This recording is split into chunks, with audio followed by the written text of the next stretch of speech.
आज रोजी भदंत हर्ष बोधे यांच्या पुढाकाराने बुद्धिस्ट अल्पसंख्याक संविधानिक भिक्खू संघाच्या वतीने या ठिकाणी बैठकीचं आयोजन आपण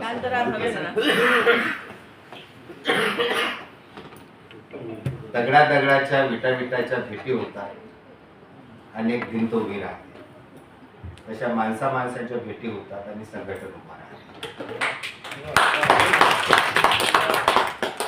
जर त्या दगडा विटाच्या भेटीत झाल्या नाही, त्यांनी सिमेंटला नाकारलं, गाठी भेटी नाकारल्या, तर कदाचित भिंत उभी होत नसते. आणि एखाद्या विटेने जर कमी बाहेर फुटून बाहेर पडतो म्हटलं तर ती भिंत राहत नसते. त्यामुळं जेव्हा माणसं स्वतःला भिंतीतल्या विटेसारखं स्वतःला दाबून घेण्यासाठी तयार होतात, तेव्हा ते संघटन जिवंत आहे. भगवान बुद्धाला शेवटच्या वेळेस विचारलं भिक्खू संघाने की तथागत, तुमच्या नंतर आमचा मार्गदर्शक कोण, आमचा नेता कोण? तेव्हा बुद्धाने सांगितलं, तुमचा कोणीही नेता, धम्म हा तुमचा नेता, धम्म हाच तुमचा मार्गदर्शक. हे कशासाठी? कोणालाही स्पेशलायझेशन बुद्धिझममध्ये नाही, स्पेशलायझेशन कोणालाही नाही. अनेक भिक्खू झाले, पण कोणीही स्वतःला प्रतिबुद्ध म्हणून बनवून घेतलेलं नाही. बुद्धाचं स्थान अढळ ठेवलं.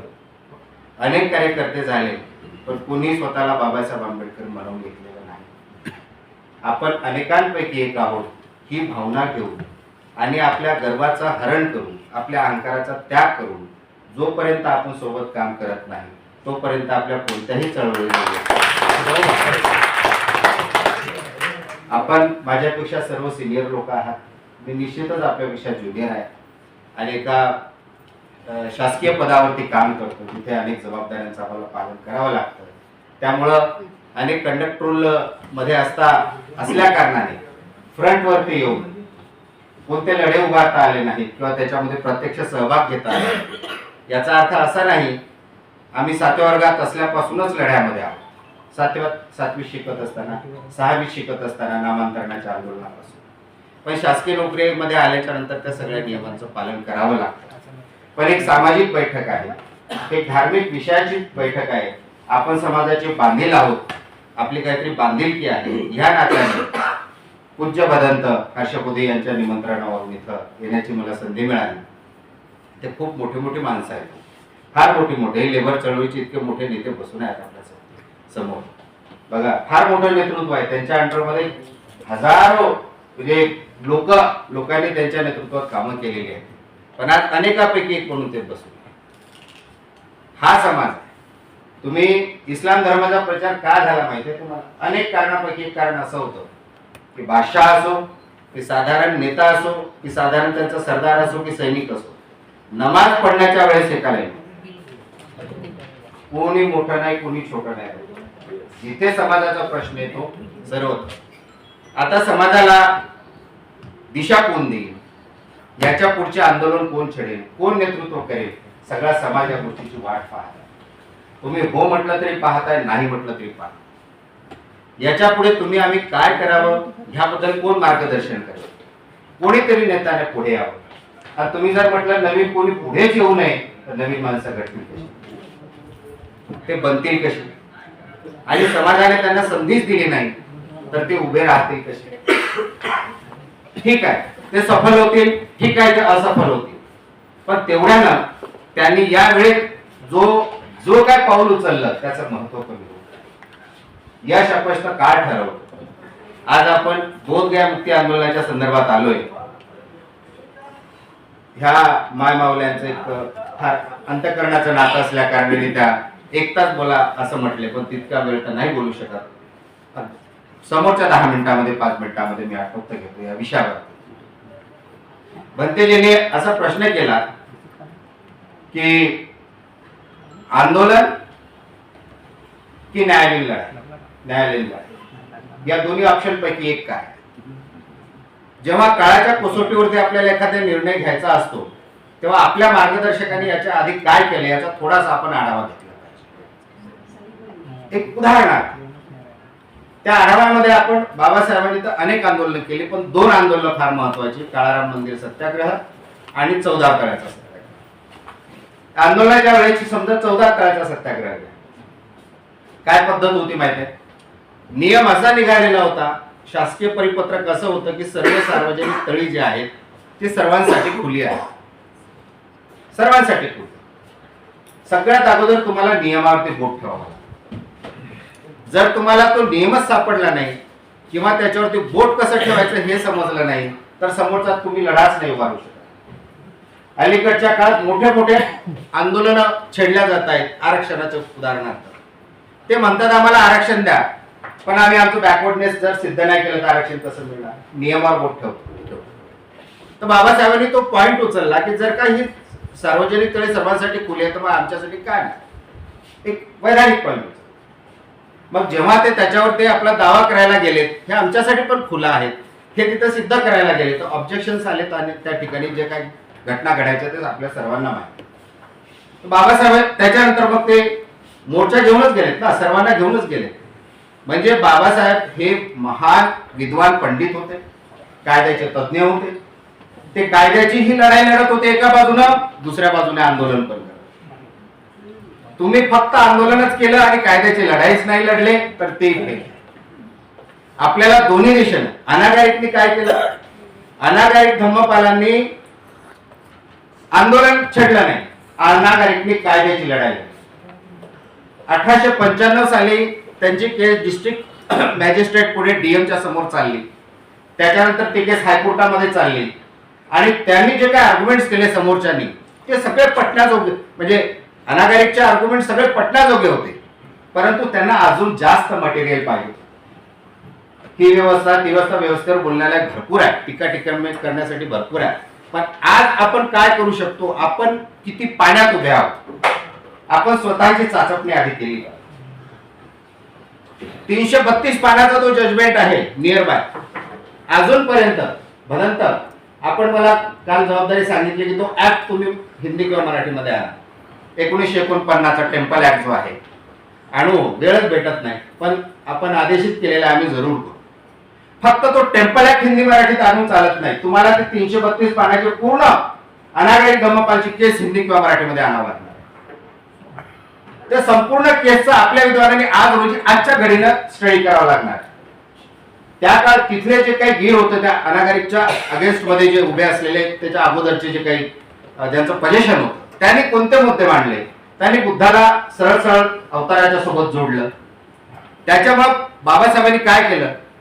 धम्म तर ते असाही स्वीकारू शकले असते, एम्बेसिंग टू बुद्धिझमचा प्रोग्राम असाही झाला असता, पण ते करण्याच्या अगोदर त्यांनी 22 प्रतिज्ञा दिल्या.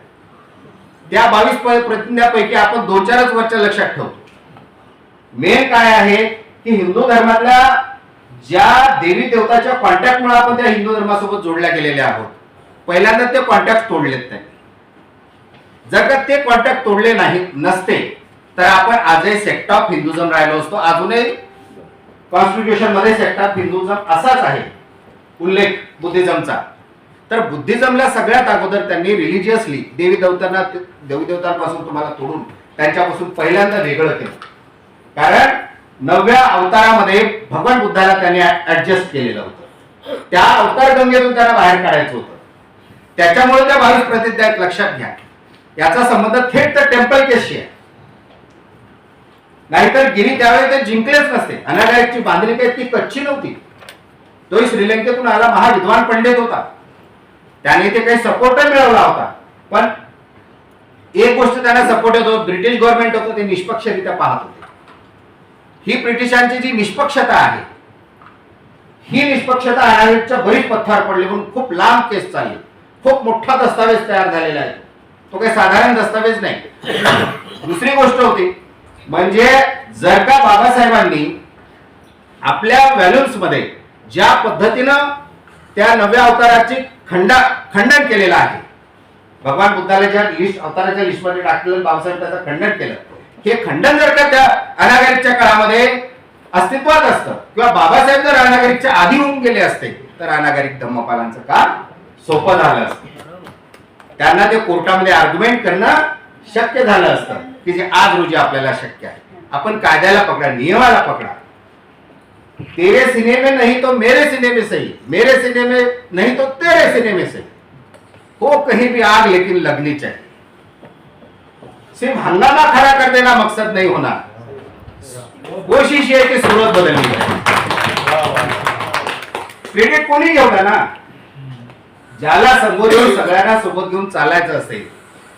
बनतेजींना मी बघितलेला परंत मला ज्यांना अपमान सहन होतो त्यांनीच संघटनेच्या मैदानात काम केलं.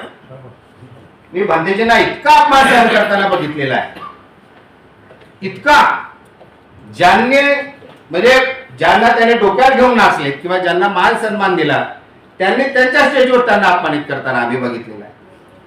तरी पण त्यांनी ते सहन केलं. हा गुणधर्म नाही आहे का? हा व्यक्तिमत्वाचा गुणधर्म नाही है? अरे आंखों से देखी हुई बात है यार, कानों से सुनी हुई नहीं है. आम्हाला इंटरेस्ट नाही बनते जे तुमच्या भिक्खू संघाचे काय वाद झाले, आम्ही काय इंटरेस्ट घेऊ त्याच्यामध्ये. ते तुमचं इंटरनल आहे. तुम्ही त्या विनयाने मानलेले आहात. तुम्ही तुमचे वाद त्या विनयाने सोडवा. त्याचे तुम्हाला डायरेक्शन दिलेले आहेत. त्या विनयामध्ये लुडबुड करण्याची आम्हाला अनुमती नाही. बुद्ध धर्माने ती अनुमती आम्हाला दिलेली नाही. ते तुम्ही तुमच्या लेवलला सोडवा. त्याच्या अंतर्गत त्या भानगडी असतील त्या.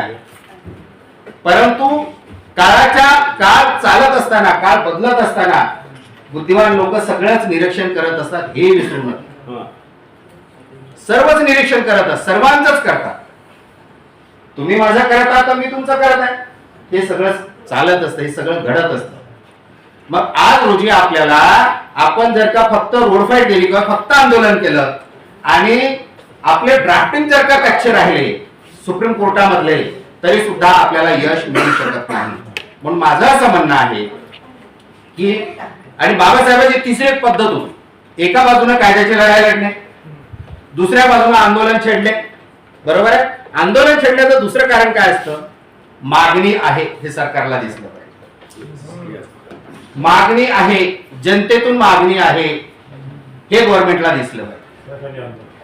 हा, आणि इतकी आस्था आहे या प्रश्नाच्या विषयी. दुसरी गोष्ट, कोर्टामध्ये तुम्ही गेलात, किती लोकांनी ते प्रकरण मांडलेलं आहे हे सुद्धा कोर्टाला पण दिसते. म्हणजे अशा पद्धतीने. आणि बाबासाहेबांची तिसरी पद्धत काय होती? Table talk, convincing to man. माणसाला कन्व्हिन्स करणे. माणसं आहेत ना, निर्णय घेणारे माणसंच आहेत.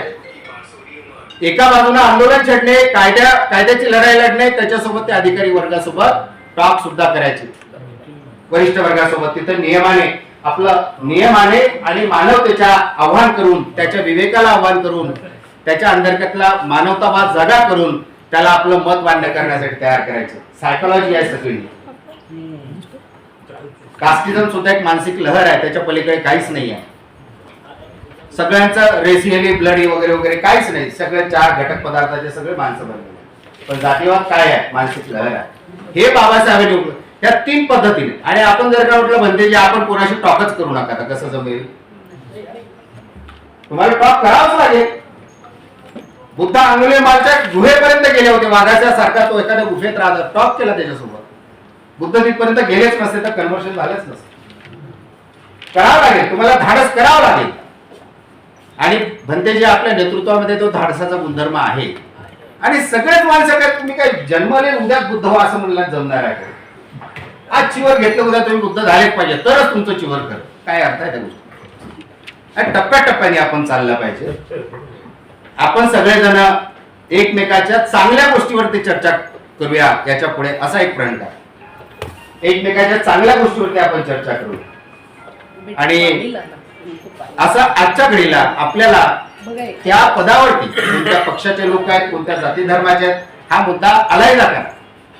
परंतु आपण सगळ्यांनी त्या पदावर जो कोणी असेल त्याच्यासोबत सहयोग साधून ह्या दोन्ही कामं करत असताना आपला मुद्दा वरिष्ठ पदावर सुद्धा आपण पटवून दिला पाहिजे. या मताचा मी आहे. बाबासाहेब या पद्धतीने काम करत होते.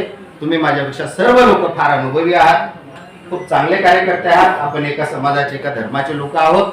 आपण मला इथे 2 मिनिटं बोलण्याची संधी दिली आणि आपण मला ऐकून घेतलं, याबद्दल मी आपले शतशः आभार मानतो आणि या ठिकाणी थांबतो. जय भीम.